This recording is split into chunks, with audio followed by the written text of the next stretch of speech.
Orang yang punya akal karena sadar ini wilayah Allah, semua milik Tuhan, itu dia tiap hari berpikir besok Allah akan melakukan apa terhadap dunia ini. Kalau dalam kitab hikam itu disebut al-akil mayakul madza yaf'alu wa hubi wal ghafil mayakul madza af'al. Kamu merencanakan suatu mau plesir ternyata gempa, mau wisata ke Rusia ternyata perang. Kamu tidak pernah tahu apa yang akan terjadi besok. Wa ma tadri nafsum madza taksibu ghada.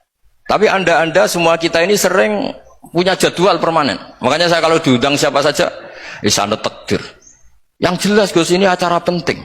Ya masih acara penting nak pangeran ngersakno apa piye? Kowe ape dadi pangeran? Kamu kok mau jadi Tuhan?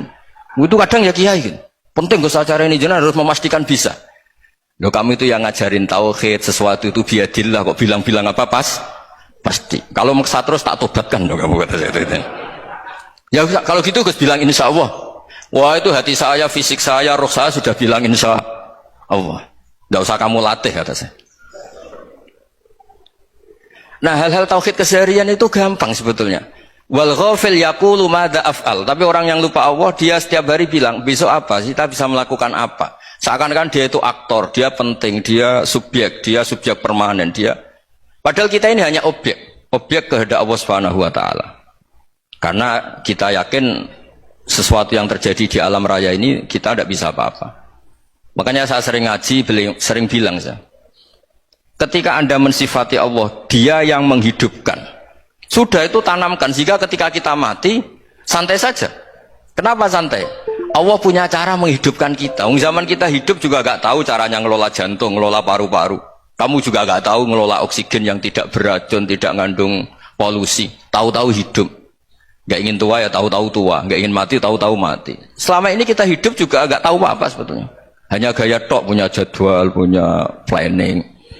Kalau kamu bisa menentukan pilihan Anda, pasti Anda istrinya cantik, 4 neriman semua, kona'ah semua. Nyatanya enggak kan? Ada 1 jelek, cerewet. Wah itu kan, nyatanya enggak bisa apa-apa Anda kan?